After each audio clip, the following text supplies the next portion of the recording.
What's going on, everybody? Thank you so much for coming back to another video, and in today's video we're going to be talking about Dawn of the Planet of the Apes. I had TravTries in my review for Rise of the Planet of the Apes, and I told them, hey man, we got to do the entire trilogy together. So we're going to be hearing from TravTries in just a little bit to talk about Dawn of the Planet of the Apes. But a big thanks to him for being here in this video. You guys can find the link to his channel down below in the description box as usual. And let's go ahead and get into my thoughts on this film. This is the second installment into the latest Planet of the Apes trilogy, the Origins trilogy, telling us the story of the ape Caesar, who would essentially be the leader that would get the apes to the place where they would eventually rule the world. And, you know, as we know from the original films with Charlton Heston, the world would eventually be ruled by apes and humans would become extinct. After the first film, I was absolutely incredibly excited to see what they would do, and I was kind of just revitalized as far as my love for the Planet of the Apes films. I haven't done any of the other Planet of the Apes films on this channel just yet, but it's a series I have a lot of love for. I watched a lot of the originals with my grandpa back in the day, and I just used to watch them on TV from time to time, or like some of the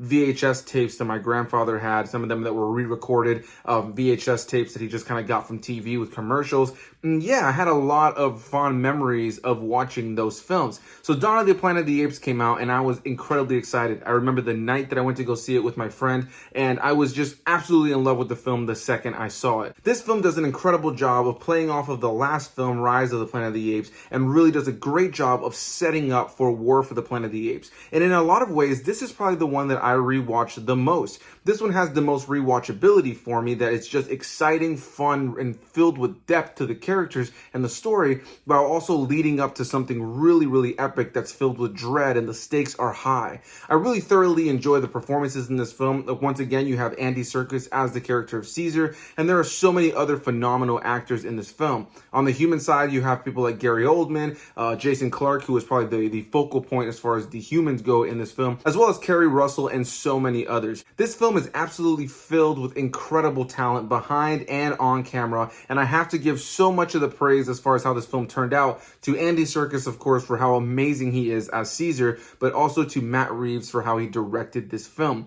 Matt Reeves jumped in to direct this series after the first one, so now he did this one and he did War for the Planet of the Apes. And what he brings to the movie cinematically as a director, his vision for telling the story on a visual level as well as on a the scene by scene basis, I think he does an incredible job telling a very cohesive and powerful story that really just drives the dread and the stakes of this situation, while also allowing you to have so much heart and passion and compassion throughout the course of the story. I really love Andy Serkis as Caesar once again. At this point, he is the king of motion capture, and he just knows how to bring a character to life when it comes to motion capture. If you guys have seen this film but maybe never saw any of the behind the scenes footage and how they actually made this film, I highly recommend it. When you look at the side-by-side scenes that are shot in these films, where you have Andy Serkis and the various other motion capture artists in their motion capture suits with the different dots on their face, just performing these scenes right side by side with what the finished product would be,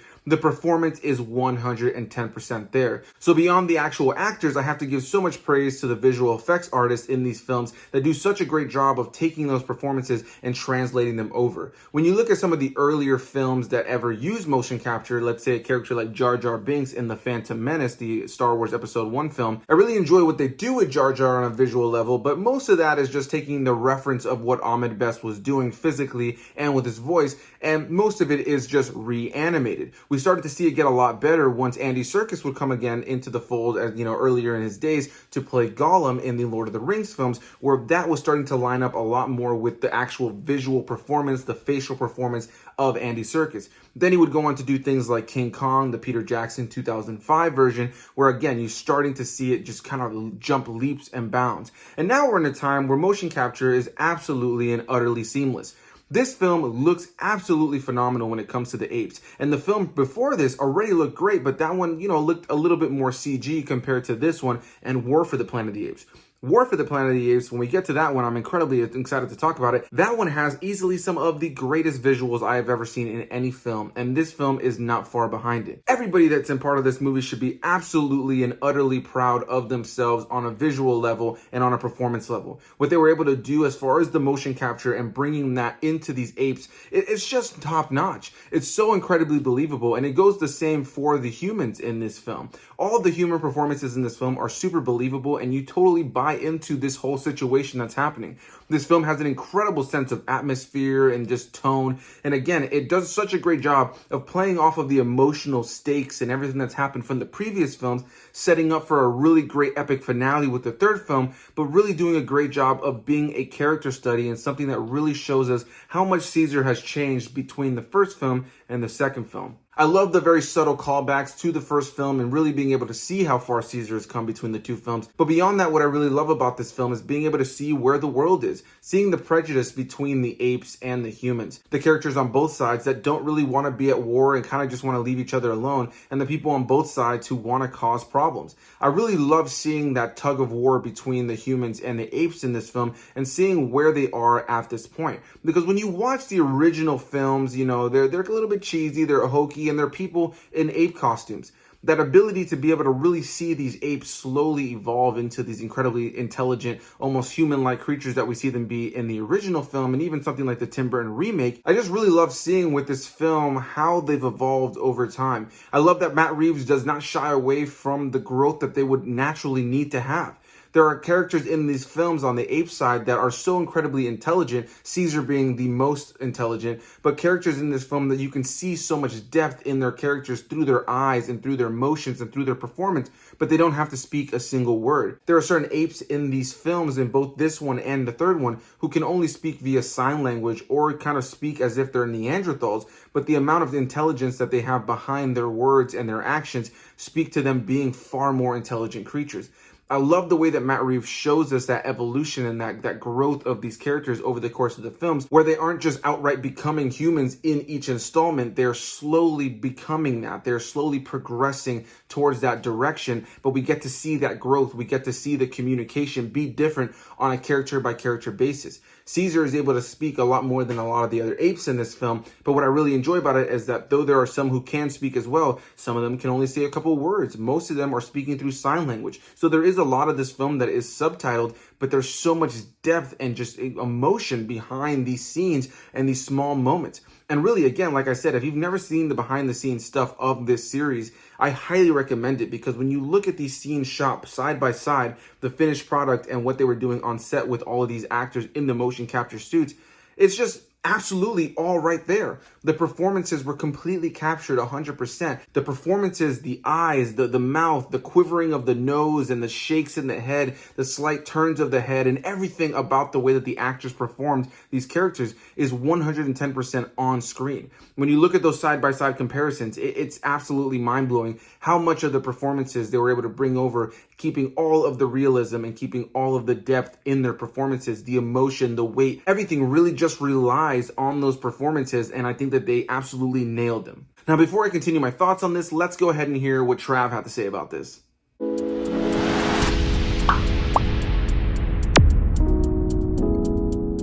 What's up, guys? This is Trav, and I'm back again on Anthony's channel once again. I'd like to thank him again for bringing me on here to review the Empire Strikes Back of the Apes trilogy, and that is Dawn of the Planet of the Apes. This movie, for me, man, oh man.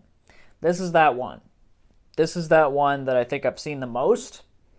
I've seen Rise quite a bit, but Dawn I think I've seen the most, and War I've seen the least, even though that one, you know, we'll get to that one. How do we even break this down? There's just a few things for me that make this movie what it is for me. Number one, Matt Reeves being the director of the last two movies. Matt Reeves, what he's able to bring cinematically, the cinematography and everything in this movie it's so relying on atmosphere. It is a very atmospheric movie. The very beginning, literally the way the movie even starts, it is so bizarre to me and kind of creepy to see like that beginning sequence when it shows like the world and like in kind of like this like just showing the spread of this virus and stuff. I mean, we're basically in that right now, except for it's an exaggerated version, basically. You know, apes are really smart, taking over and everything. Like, there's very few humans left, basically, is what we're led to believe. It's just like, when I watched this again with my buddy Thomas,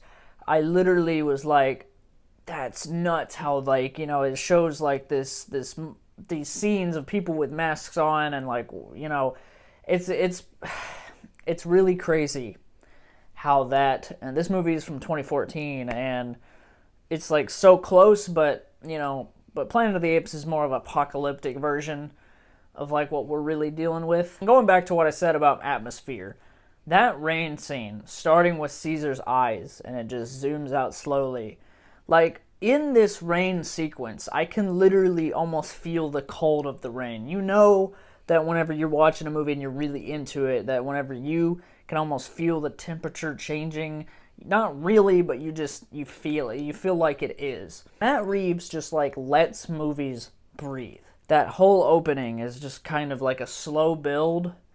And there are a lot of scenes in this movie that just have this slow, like, just letting the scene breathe. There are so many scenes like that.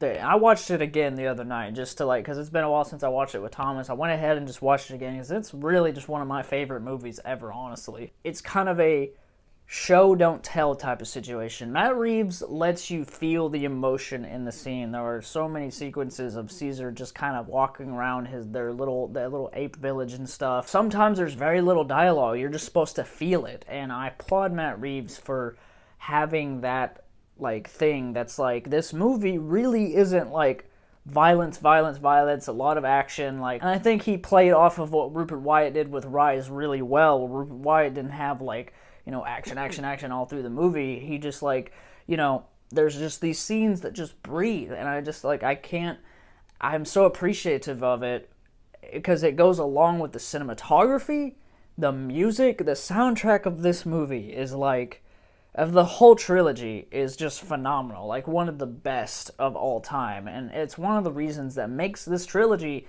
like one of the best of all time, and one of my favorites of all time. I said on Twitter, like, you know, the recent Planet of the Apes trilogy is a huge contender on, like, it, you know, the Dark Knight trilogy and like a couple other trilogies and Star Wars and stuff really balance with me on, like, best of all time, because Apes is up there, man. Like, it just has like a solid film each time. And this movie isn't perfect, you know, like maybe there's some scenes in here that are just kind of like, you know, you're not, you know, the scenes where you're like, I'm gonna go to the bathroom while this plays. The CGI looks phenomenal. Like, it's literally, like, it's so breathtakingly good. Mixing with that cinematography, like Andy Serkis doing the motion capture and stuff is just like, it's so good, and like all these apes and stuff look amazing. Like, I think War definitely looks better, but also because I was watching the regular Blu-ray edition on a 4K TV. So rewatching this movie, I'm like, okay, I definitely need the 4K edition eventually, but I do own the 4K of War, so that one's like, just, I can't even. But even though I don't own the 4K edition of this movie, I could still say, like, hey, these apes look amazing. Except for that guy. What's up with that guy? The actors that play in this movie, like the main character guy, for instance, literally there are just, it's just full believability. It's full believability on just, like, you're not acting in the movie. You're actually in this situation, and you're actually here, like, whenever he gets, like, captured by the apes for a little bit, and he's like, I gotta show you something, and like, it just, there's so many scenes that are just, you fully embrace and you fully believe it, and you kind of forget that these are actors. And that's one of the beauties of film, is like, if you can just escape and just believe it for like 2 hours, it's, you know that the job's been done well if you feel that. There's a scene in this movie where the main human characters get the power turned back on for the place that they've been living, like their little, like, village that they have. And when they get the power turned on, they're outside this gas station, and this music starts to play in the gas station radio or whatever. Their reaction to, we haven't heard music in years. Like, this is an apocalypse. You can't just turn on the radio or whatever. Like, I am sure you could, you know, put in a CD, but the way that they, like, they kind of cry laugh, they're, like, so overjoyed that they, like, just laugh about it. And Caesar's reaction is like, what's that? But I know Caesar's heard music before, and that's what's crazy about it, is like, I'm sure that he has his memories attached to, like, James Franco probably. Then I don't remember any scene where James Franco showed him music, but you know what? I'm sure it happened. And that, my friends, is all the time I'm going to take here on Anthony's channel. I had like a whole thing happen, technical difficulties and stuff, and I thought that my footage was corrupted for this review, but I was able to come back and finish it. So this is me finishing it. I'd like to thank Anthony for letting me be on here. You know what? Dawn of the Planet of the Apes is just like one of my favorite movies, like, ever, honestly. Like, it sounds like I'm really putting it on a pedestal, but I really, really love this movie. The atmosphere, the acting, just like, I don't know, there's just something about it. And I still can't figure out in my head, do I like this better than War or War better than this? I don't know. I'm going to give War a rewatch again. So stay tuned for me and Anthony's review on War for the Planet of the Apes. And you know what? Back to Anthony A. Perez. A big thanks once again to Trav for being here in another video. And yeah, man, we're pretty much on the same page. This film does have some slow moments, but it seems like the two of us are pretty much saying this is a damn near perfect film. And I have to agree. And I'm glad that, kind of like me, you see this movie as like probably one of the more rewatchable ones in the trilogy. This is a great second installment in the series that really, again, plays off of that first film so well and gives us great callbacks that are really emotional and kind of expand the characters throughout the course of the film, while also being its own story that sets up its own sets of stakes and its own characters, and really just does a great job of leaving the film in a place that sets you up for an epic third and final installment in this trilogy that has such a great sense of stakes and dread, but really leaves you incredibly excited. This is an incredibly directed film by Matt Reeves that is cinematic, action-packed, epic to watch, really emotional at times, really has so much depth to the performances and weight behind the events that are happening. There's a great sense of stakes and dread while also having so much excitement, and just overall, this is just an epic action, adventure, sci-fi film that I think honestly is one of the best things to ever come out of this franchise. And I feel that way about the entire trilogy. This film for me is damn near perfect. There are some slow moments from time to time, maybe a couple clips with some of the humans that you can kind of cut out, but for the most part, genuinely, I wouldn't cut anything out of this movie. This is such a really well-focused film that I think Matt Reeves had a vision for this film, and he absolutely executed it here on screen. It tells a great story that really is a great middle piece for the beginning and the end of this story that does a great job of being a character study for Caesar while also focusing on so many other characters and so many other things without it ever feeling muddled or too crowded or as if the film just is all over the place. It does such a great job of telling a cohesive narrative from beginning to end that really, again, plays off and honors that first film, setting up the world, giving us more context to how the apes have kind of, you know, been over the course of this time and how the humans have changed, the prejudice between the two groups, and being able to set up what would be this incredibly climactic and emotional finale for the series with War for the Planet of the Apes. So I can't wait to talk about that one. Dawn of the Planet of the Apes is just an epic film for me with so much emotion and weight, incredible performances, incredible special effects, and I love that they don't shy away from the apes having to use sign language and use, you know, subtle words, speaking like Neanderthals, while some can speak a little bit more intelligently, while you can always, throughout all of these scenes, see the depth and the emotion and the intelligence behind their eyes and behind their emotions, even if they can't vocalize it. So yeah, guys, I want to hear what you guys have to say. Do you like Dawn of the Planet of the Apes? Do you not like Dawn of the Planet of the Apes? Which is your favorite in this trilogy? I definitely can't wait to hear what you guys have to say. I'm super excited to talk about War for the Planet of the Apes, and TravTries will be back for that. So make sure you guys go down below in the description box, go give them some love, let them know I sent you, hit that like button down below, comment your thoughts, subscribe for more videos, and I'll see you guys in the next one. Bye-bye.